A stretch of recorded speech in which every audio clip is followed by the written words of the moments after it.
If you've ever thought about buying a home but weren't sure where to start, this video is for you.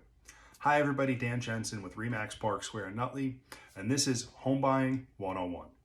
So the number one thing I recommend to anybody contemplating buying a home is to make sure you're ready to do some research and get educated before diving into the process of making appointments and making offers.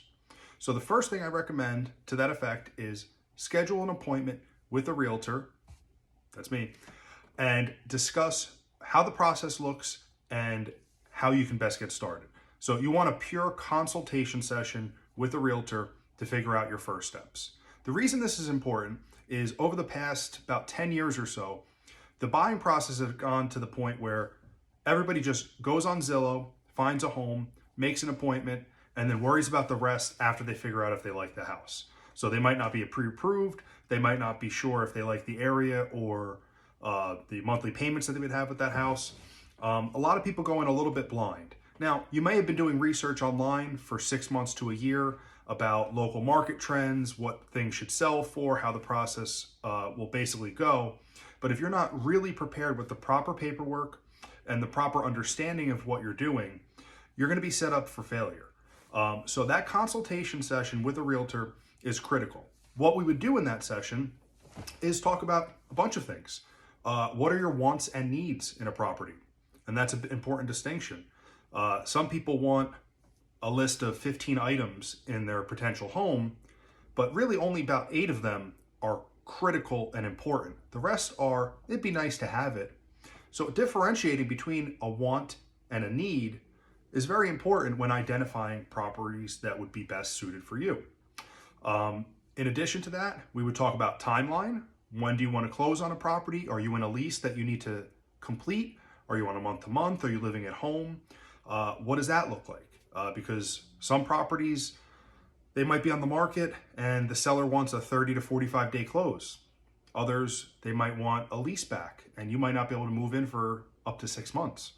So knowing what your timeline is and how that fits into potential properties is immensely important. We would also talk about the financial aspect of it. Have you been pre-approved? Are you paying cash? How are you going to get this purchase done? And are you prepared to get your finances in order to get the best possible loan product for you? So these are some of the things that you talk about in that consultation session. In addition to the wants and needs of a property, you'd also talk about the areas in which you want to search. Because some people, especially in the last couple of years, we've seen a lot of people coming in and saying, I just want a house no more than 500, 3 beds, 2 baths in a good area. Well, unfortunately, that doesn't help us too much in terms of narrowing down where you want to look. And that could give us a potential radius of an hour or more of where we're looking. Now, if you're fine with that, that's okay. But some people have a preference. They just haven't really thought about it or put it down on paper or said it out loud. So we need to get down to the granular level of what is it that you really want and where do you want to be and what's important to you. Is it a commuter location? Is it somewhere that's quiet? Do you want a lot of parks, great schools? You know, what is most important to you? So all of these things we have to talk about to figure out what is the best way to start this process and where should we focus. Now, if you haven't been pre-approved by the time you have that consultation, the next thing is getting pre-approved and talking to a lender. So if you're not going to be buying with cash, you're going to need to get a mortgage. So are you going to be going FHA, conventional? Are you doing a VA loan? Is there some other kind of product that you're going to be using? There's different loan types with different down payments, and they all come with closing costs. So you might think, okay, I'm going to do FHA because I have about 3.5% down to buy.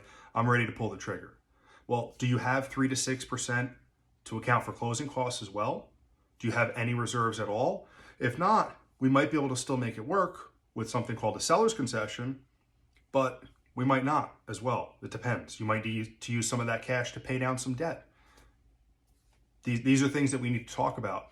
And us as realtors, we know the basics of the financing end and we can help guide you at the beginning, but getting in touch with a lender and really talking about the specifics of your financial situation, what loans you can use, and what rate you would get. That's another big issue right now. Rates have gone up significantly, and we want to make sure that you are aware of what your monthly payment would be and where rates could go in the future. if we don't have that information and we don't have that consultation with the lender, you're going to be kind of in the dark on what this whole process is going to entail from the mortgage side of it. So this is the prep phase. Consult with a realtor, consult with a lender, get a crystal clear picture of the home you want, the area you want, and the financing options that are at your disposal. If you don't have those three things, you're not ready to start looking for a home. Now, we did the prep, we did our research, we got educated, we know our situation. The next phase is searching. We're going to start searching for homes. So we will start sending you emails with properties as they become available. We'll give you little notes on what we think. If it's something that you're interested in and you want more information, we will get as much information as we possibly can. Sometimes there's disclosures online that give some info, sometimes there's not. But we'll start sending you properties. Now, you're welcome to start searching as well, and that's what most buyers do. You're going to still use your Zillows and Trulias and websites like that.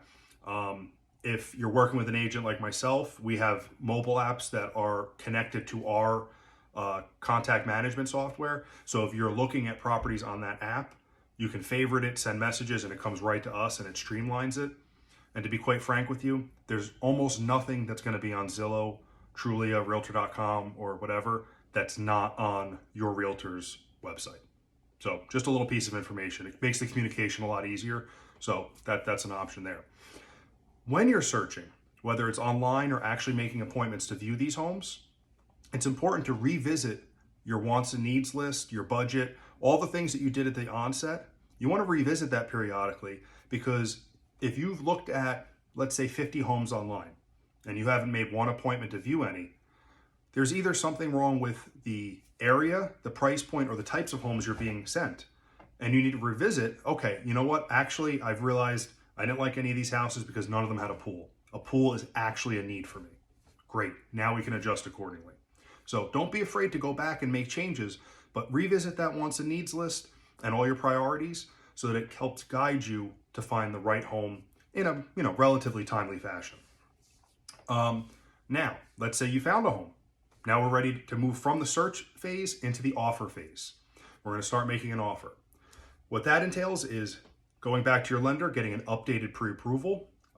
It's 2022 in October when I'm filming this, and rates have gone up significantly this year. They've gone back and forth, and they're changing almost on a daily basis, is what it looks like, depending on what type of loan you're doing. So you want to make sure that when talking to your lender that day, you know what your financial picture is at the time you make an offer. Because if you met with them 2 weeks prior and your rate was 6.5%, now the rates have gone up and you also took a little hit on your credit, now it's going to be 7.25%. That's something that you need to know, because it's going to affect what your monthly payment is going to be and what you're going to qualify for. So talk to your lender, get an updated pre-approval. Now talk to your realtor about what your offer should look like. Now, we can't tell you what to offer, but we can give you comps in the area of comparable homes, what they sold for, so you have an idea of what the market is saying. We can check with the listing agent, figure out how many offers they have, if any. If they're expecting offers, are they going to do a highest and best, or are they just fielding offers and presenting them as they come? We need all that information. Once you have that, you figure out, okay, I know that I qualify for this, and at this price of 5.25%, my monthly is going to be this. I'm comfortable with that. I know I want to close in the same amount of time as the seller. I know that I'm okay with them taking the washer and dryer. Whatever other terms you need to include, you discuss all of that, you write up the offer, and you make it. Sometimes it's going to get accepted, and sometimes it isn't. In the past couple years, our clients were averaging almost around 10 offers before they got one accepted. Now that there's not as much competition, it's a little bit better than that. However, there's still low inventory, so most likely you're not going to get the first house you make an offer on. So while that's unfortunate and it can be frustrating, knowing that on the onset makes it a little bit easier to take. So now, let's say you got your offer accepted. You finally made one, the owners accepted it. Now we're ready to get into the actual sales process. And this is where things get fun. This is where really a lot of the work takes place. So the first step in New Jersey is you go into attorney review. You sign the offer, you submitted it to the sellers, they signed it. Now both parties are going to have an attorney review the documents, review the contract, and make any adjustments that they feel are necessary. For most offers that are a little bit more straightforward, the sellers aren't going to be leasing it back. There's not an extended time frame to close. You don't have a home to sell in order to purchase. If all those things are out of the contract, attorney review is usually done in a day or so. But it can go up to 3 days to a week, depending on how long it takes for everyone to get on the same page. Once you're out of attorney review, you are officially under contract. So during the attorney review phase, you can essentially cancel the deal for any reason whatsoever. You get cold feet, you decide that you don't like the house, you decide you don't want to buy right now, whatever it might be, you can cancel with no penalty. You might have to pay your attorney for their time because they have to cancel the contract, but there's no penalty otherwise. Once you go into contract, now you're limited in the reasons that you can cancel a deal. Disclaimer, I am not an attorney. You want to discuss all your real estate legal needs with an attorney, but this is just what I know from being in the business for nearly 15 years. When you're under contract, the only reasons typically that you can cancel a deal are home inspection issues. You did a home inspection, you found something that you didn't like about the house, the foundation has an issue, or there's just something the sellers won't repair. Financing, either it doesn't appraise and you have an appraisal contingency, or you can't afford the house because you lost a job, the rates went up, whatever. If the loan is not able to be issued as it was written in the contract, that is grounds for termination. Outside of that, there's not too many reasons to cancel. Getting cold feet or being unsure or not liking the area, those are all things that we have to figure out up front. So once you get into that under contract status, it's important that you're really on board with purchasing the home. Now, most sellers will be somewhat understanding if something comes up and you really can't buy. Maybe you had an illness in the family and you can't close because you can't focus on it. We can always try to get out. And by we, I mean you and the attorney. But legally speaking, there's no obligation for the sellers to let you out. So just keep that in mind. Once you're under contract and out of attorney review, the next thing is applying for your mortgage. You want to do that early because once you're under contract, you want to lock your rate, and most lenders will allow you to do that. Some will charge a fee, and that's changing now that rates have been so volatile. But you want to apply for the mortgage and lock in that rate so that they don't go up any higher. So if you got a 6.5% rate, you don't want to have to go into the 7s or above. Lock that rate in by applying and getting the paperwork started on the loan. Once that's done, you're going to do your home inspection. Depending on what the attorney review phase looked like, you're going to have about 7 days to 14 days to schedule it and have it completed. So do that quickly. You want to apply for the mortgage and schedule the inspection basically the day after you get out of attorney review. We don't want to wait around on these things. Do the home inspection. You're going to have a licensed, certified home inspector. Nowadays, we recommend getting radon, wood-destroying insect reports, tank sweeps, and sometimes even a sewer check to make sure that the sewer lines aren't damaged. And anything else that you feel is important that is within your rights based on the contract. We do the inspection. If any issues arise or there's any defects that need to be fixed, your attorney will prepare a letter based on what you discuss with them. And I'm available to give you insight into my experience and things that I've seen as normal, common inspection issues, and things that are deal killers and things that are more, it's a cosmetic small item. I'm not going to give you legal advice, but I will tell you what is reasonable and what's unreasonable, and then you choose to do with that what you will. So you have that discussion with your attorney, you prepare the letter and say, okay, I want X, Y, and Z fixed, or I'm going to, terminate the deal.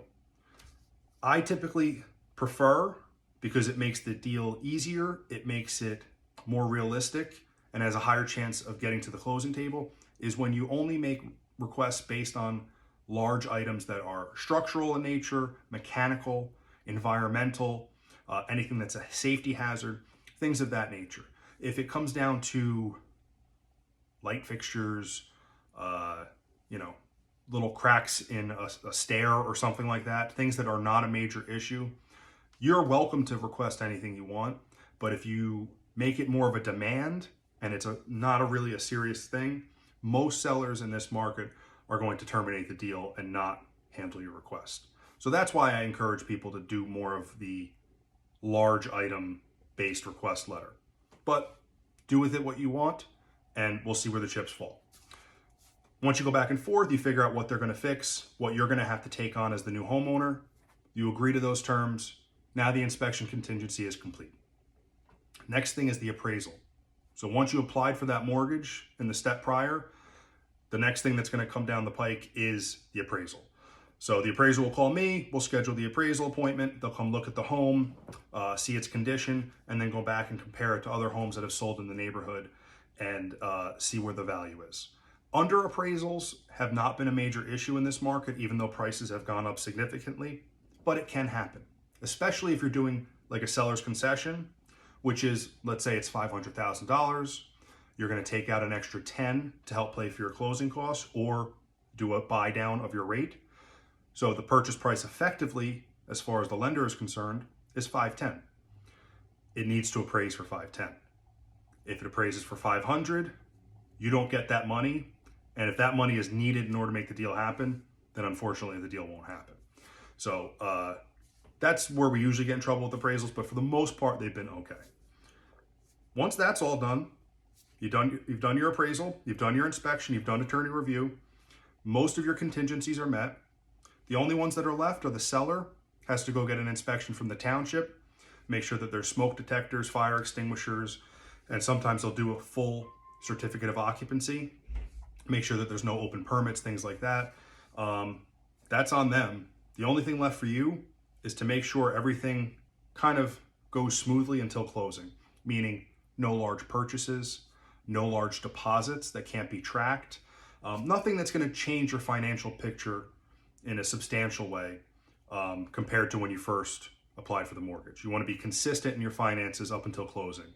So if you need to buy furniture, you need a new car, anything like that, you got to be careful with what you're going to buy before closing. Always consult with your lender before you make any financial changes before closing. Other things you need to worry about: scheduling movers, scheduling utility switches as you get closer to closing. Homeowners insurance is something that you'll have to purchase prior to closing. We have great insurance reps that we can recommend to you, but you need to get that policy in order to get a mortgage. And a lot of people forget about that until, a week or two before closing, and then they're scrambling to get it done. Be prepared to do that. That's it for the sales process. You apply for the mortgage. They're going to ask you for a lot of paperwork during that process. You do your inspection, get through attorney review, do all that stuff. You're ready to close. Right before closing, what we're going to do is we're going to schedule a walkthrough. So either the day before or the day of the closing, the agent, your buyer's agent, hopefully me, will take you to the property. We'll take a look at it. If the sellers had to do any repairs based on the home inspection, we get to take a look and see if they did it properly. Obviously, your attorney is going to also request paperwork for any permits and invoices from contractors. But if it's small items, we can go take a look and make sure that they're working. Just basically, it's other than the repairs from the inspection, it's to make sure the house is in the same condition it was when you first saw it. So when they moved out, did they damage anything? Did they take anything that they weren't supposed to? Has there been any environmental damage due to flooding, fire, whatever? We're going to look at all those things and make sure the house is in proper shape before you close. So unfortunately, I never have had this, and nobody in my office has, but there have been stories where somebody skipped the walkthrough. They go to closing and then they go back and the house got hit by lightning the night before and it's burned down. Unfortunately, there's nothing you could do because you didn't do the walkthrough. So those are very, very rare, but that's why we do it. It's just a simple double check to make sure everything's in place. Then you go to closing. That day, you're going to bring a nice hefty check to pay down your down payment and your closing costs. The title company and attorney will handle all the paperwork, preparing what you need for your finance docs, changing of title, deed, survey, things like that. You're going to sign all the paperwork. It takes about a half hour. Used to be much longer, so it's not that big of a deal in terms of, you're spending half your day at a title company's office. Figure about a half hour to do it, and then you are a homeowner. You give the check, you sign the docs, it's all done. The closing day is the most exciting in terms of now you own the house, but it's also probably the most boring because it's 30 minutes of paperwork and then that's it. But once you're a homeowner, now you get to enjoy the best thing of all. You get to start building equity. Every month that you're making that mortgage payment, you're starting to pay down that loan. You're starting to have a little bit more equity in terms of what you bought it for and what it's worth and what you owe. And you start experiencing appreciation. Over the years, your house on average is going to increase in price by about 2 to 3%. In this market, we saw jumps of up to 30% for some years, which is uncommon. And then there'll be years that it goes down. But if you're in that house for 10 plus years, you're going to see a nice steady increase in appreciation as that loan balance goes down. And that's how people start building wealth, is through home ownership. So you experience this on your personal residence, and you'd experience it on investment properties as well. But that is the home buying process, the basics, how the process starts from beginning to end. It starts with consulting, getting educated and learning about the process, and then it finishes with signing away some papers and getting those keys. So hopefully this was educational and it helps you out to see a little bit about the home buying process and how you can better prepare. Thanks.